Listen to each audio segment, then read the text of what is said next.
रायगड सम्राट अल्पावधीत लोकप्रिय ठरलेले रायगड सम्राट रयतेच्या सेवेसाठी सदैव पुढे. रायगड सम्राट राजकीय, सामाजिक, शैक्षणिक, शेतीविषयक अचूक बातम्यांसाठी रायगड सम्राट न्यूजला सबस्क्राईब करा.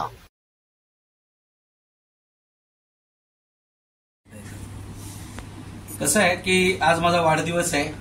तुम्ही सगळे इतक्या मोठ्या संख्येनं आलात. एक आपुलकी तुमच्यामध्ये आहे की आपल्यातला एक माणूस जेव्हा पुढे जातो तेव्हा त्याला 10 हत्तीचं बल देण्याचं काम जवळच्या माणसाने करायचं असतं. इतकी वर्ष मी काम करतोय. मला आज आनंद आहे की यावर्षी खूप पत्रकारांनी माझ्या कामाची दखल घेतली आणि तुम्ही सगळे आलात. इतक्या प्रेमानं आलात की तुम्हाला जेव्हा वाटतं की तुमच्या घरातला कोणीतरी चांगलं काम करतोय आणि पुढे चाललाय, बाकी काही नसलं तरी आपण थोडंसं त्यांच्या सोबत राहिलो, जेव्हा आपली माणसं आपल्या सोबत असतात तेव्हा आपण खूप मोठी शर्यत जिंकू शकतो. आपल्याला शर्यत जिंकायचे 100% जिंकायचे. पहिला प्रश्न असा होता की दीदींच्या कार्यक्रमाबद्दल तुम्हाला काय वाटतं. दीदींचं आणि माझं खूप जवळचे संबंध, अगदी घरचे. दीदी मला भाऊ मानायचे. अख्खं मंगेशकर घराणं माझ्यावर इतकं प्रेम करतं की पनवेलकरांना सुद्धा तो अभिमानाचा क्षण वाटायला हवा. म्हणजे आत्ताही दीदींनी सांगितलं होतं की त्या मला कडूसाहेबच म्हणायच्या. कडूसाहेब, मी असो किंवा नसो, माझं अख्खं मंगेशकर घर तुमच्यावर प्रेम करेल. दीदी गेल्यानंतर मला वाटलं की ठीक आहे, मंगेशकर घराणं मला कदाचित विसरेल किंवा माझी इतकी क्षमता नाहीये, कुवत नाहीये, पण मंगेशकर घराण्यांचा दिलेला शब्द ते कधीच खोलत नाही. ते ब्रह्मवाक्य असतं. आजही गेल्या आठवड्यात माझ्या वाढदिवसानिमित्त म्हणा किंवा सालाबाद प्रमाणे दरवर्षीप्रमाणे माझ्या आईला आणि माझ्या मिसेसला दोघींना नियमितपणे दरवर्षी साड्या येतात माहेरून. तशा माहेरून त्या साड्या आल्या. म्हणजे इतका आनंदाचा क्षण असतो. आणि मला मंगेशकर घराण्याची गाणी इतर कलाकार जेव्हा मी सांगतो पंडितजींना विचारतो की कार्यक्रम करायचा आहे, तेव्हा ते कार्यक्रम सुचवतात. आणि मग किमान 10-12 दिवस आमचं बोलणं चालतं. ते मला विचारतात, कडूसाहेब काय करायचं, आणि माझं उत्तर असतं की सर तुम्ही ठरवा. आज त्यांनी मला अगदी उत्स्फूर्तपणे सांगितलं की कांतीलाल कडूंनी आमदार व्हायला हवा. आता आमदार करूया, त्यांना मंत्रीही करूया. खूप बरं वाटलं. ते स्वतः गायक आहेत, ते स्वतः संगीतकार आहेत, ते स्वतः भविष्यकार आहेत, म्हणजे भविष्य जाणतात, भविष्यवेत्ते आहेत, आणि ते एक तपस्वी आहेत. अशा देवकुळातील माणसांनी मला आशीर्वाद दिले आणि माझा आजचा दिवस सार्थक झाला. सर काय सांगाल आज. नाही, ठीक आहे. समाजामध्ये जेव्हा चांगली माणसं असतात, चांगलं घडत असतं, तेव्हा वाईट घडतं. काढला असेल कोणीतरी कुबुद्दीनाचा एक बॅनर काढला नाही. त्यांनी जेवढे बॅनर काढले त्याच्या दुप्पट आम्ही लावले. आता बरेचसे बॅनर माझे जसे काढतात, काहीकांना भीती वाटत असेल, काहीकांना काय, ते हे होत राहतं राजकारणात. याकडे फार गांभीर्यानं बघण्याची गरज नाही. त्यांची कोते बुद्धी ज्यांची कोणी काढले ते असे, त्यांना वाटतं की माझे बॅनर आजच काढले असे नाहीत, प्रत्येक कार्यक्रमाला ते माझे बॅनर काढताय. त्याच्यामुळे मी काय थांबलेलो नाहीये. मी तुम्ही पाहताय क्रांतीकडून थांबणारा नाही. क्रांतीकडून एकदा रथ घेतलं की ते पूर्णत्वच नाही. राजकारण हा माझा पिंड नव्हता. मला राजकारणात यायचंही नव्हतं. मला बॅरिस्टर अंतुले साहेबांनी सांगितलं होतं की तुला कुठलं पद पाहिजे सांग. मी आता अशोकला सांगतोय. अशोक म्हणजे अशोक चव्हाण. आणि अक्षरशः फोन उचलला होता. मी म्हटलं नाही, मला राजकारणात नाही यायचं. तो माझा पिंड नव्हता. माझा पिंड अध्यात्माचा आहे. तुम्हाला कोणाला माहित नसेल, पण मी साधनेतला माणूस आहे. मी साधना करतो. त्यामुळे माझ्याकडे एवढ्या सिद्धी आहेत. त्या सिद्धी म्हणजे माझं काम आहे. लोक विचारतात की तुम्ही एवढी ताकद कुठनं आणता, एवढा पैसा कुठनं आणता. दत्तभक्ताला कधीच कसलीच कमी नसते. म्हणजे दत्तभक्ताच्या घरी सगळ्या प्रकारची मिठाई दत्त महाराज अगदी साठवून ठेवतात. त्याच्यामुळे मी कुठलंही नियोजन केलं तर ते दत्त महाराजांचं नियोजन असतं, माझं नसतं. श्रीपाद श्री वल्लभांचं असतं. कधी कधी मीही तुमच्यासारखाच विचार करतो, की एवढं येतं कुठून, आणि या सगळ्याची उत्तर मला साधनेतून मिळतात. मला माहित नाही, पण राजकारणात मला का यावं लागलं आणि राजकारणात मला इतक्या मोठ्या लोकांबरोबर ठसन का द्यावी लागते? कदाचित नीतीची काहीतरी वेगळी संकेत असतील, नीतीचं गणित असेल. मला आमदार व्हावं, मी मंत्री व्हावं, मी निवडून यावं, हे माझ्यासाठी खूप छोट्या गोष्टी आहेत. आज तुम्हाला सांगतो, मी आज कुठल्याही प्रशासकीय लेवलला माझा एक फोन गेला की काम होतं, माझा एक निरोप गेला की काम होतं. मला कसली गरज नाहीये, मला माझ्यासाठी तर काय करायचं नाही. बरं, मी उद्या ठरवलं की मला कॉन्ट्रॅक्टर व्हायचं आहे, तर मला ते अवघड नाहीये. मी 1990 पासून या क्षेत्रात आहे, तुम्हाला माहित नसेल. मी बिल्डिंग मटेरियल सप्लायर होतो 1990 मध्ये. माझ्या वडिलांचा व्यवसाय होता, तो मी चालवायचो 10वी-11वीला असताना. लोकांना अजून कांतीलाल कडू कळला नाही, ते रंगवतात कांतीलाल कडू पत्रकार आहे, कांतीलाल कडू असा करतो, मग कांतीलाल कडूला तसे. हे सगळ्या गोष्टी चुकीच्या आहेत. मला झोप येत नाहीये, मला खंत वाटते, माझा जीव व्याकुळ होतो ते पनवेलची चाललेली लूट पाहून. इतकी भयानकता आहे की पनवेलचे आमदार एकही काम करत नाही. विरोधी पक्ष नेता इतक्या थापा मारतात, हे करायचं आहे, ते करायचं आहे. या सगळ्या यांच्या थापा आहेत. यांना बारणे साहेबांची मतं प्रशांत ठाकूरची कमी झाली एवढे दिसली, यांची कुठे वाढली? बाळाराम पाटलांना 1,11,000 मतं पडली होती, खिनीला 85,000 मतं पडली होती. इतर 4 पक्ष जोडीला आहेत, पण हे यांचं झाकून ठेवतंय. असं नाही चालतं, लोकांना मूर्ख नाही बनवायचं. शेतकरी कामगार पक्षाकडे आज मतं आहेत, पण ती विजयाची मतं नाहीयेत.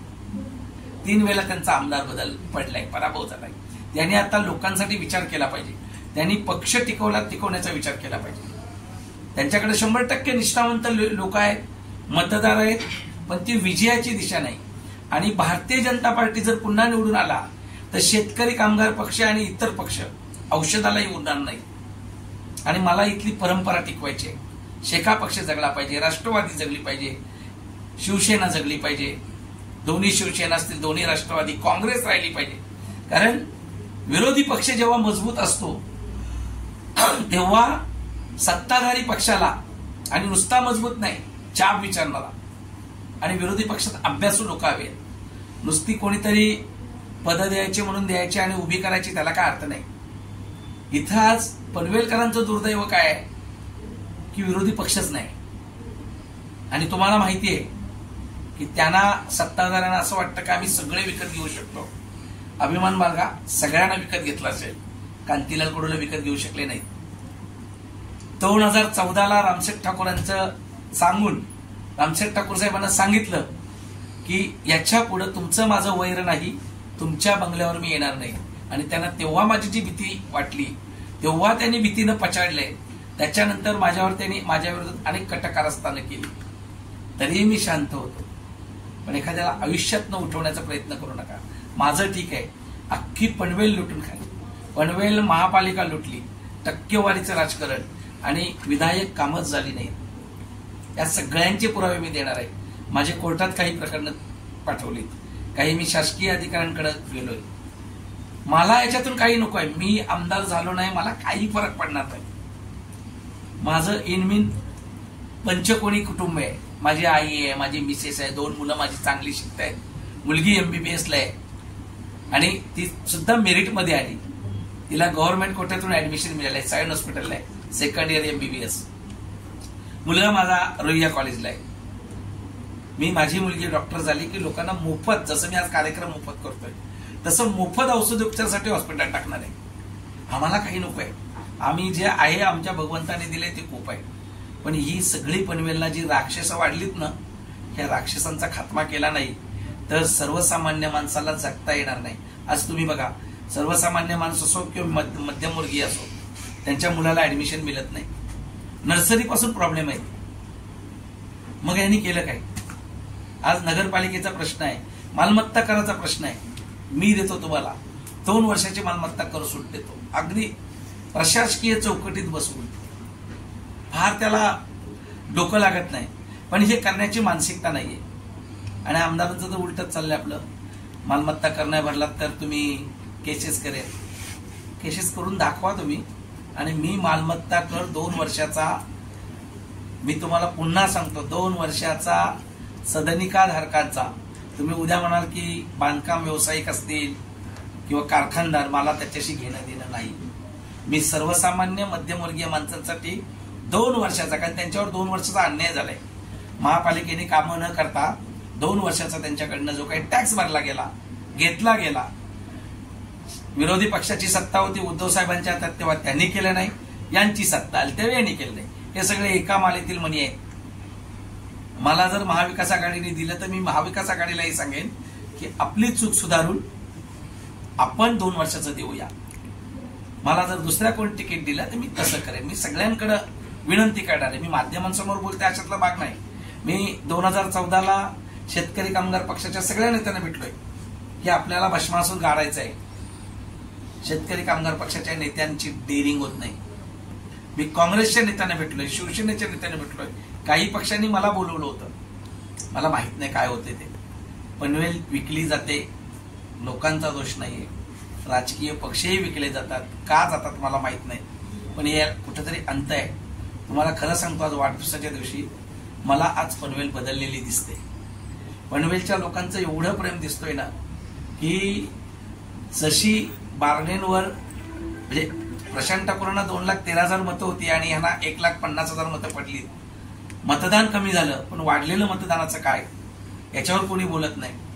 तशी ही नाराजी येत्या विधानसभेत दिसेल आणि लोक गुप्तपणे अगदी छुप्या पद्धतीनं योग्य तो कौल देतील आणि माझा विजय होणार. ही काल्या दगडावरची पांढरी रेष आहे. हा आत्मविश्वास आहे. हा अति फाजील विश्वास नाहीये. कारण का, तर मी कोविडमध्ये काम केलंय. मी आजही रात्री 2 वाजता 3 वाजता कुठलंही काम असेल, पोलीस स्टेशन असेल, काही असेल, लोकांच्या 8 वाजता नंतर फोन बंद होतात. माझा फोन बंद नाही. आणि ह्याची लोक मला भरभरून प्रेम देतील मतदानात. आणि तुमच्या सगळ्या पत्रकारांच्या मदतीनं समाजातील सगळ्या घटकांना घेऊन पनवेलचा चेहरा मोहरा बदलेन, निश्चित बदलेन. श्रीमंत व्हावं.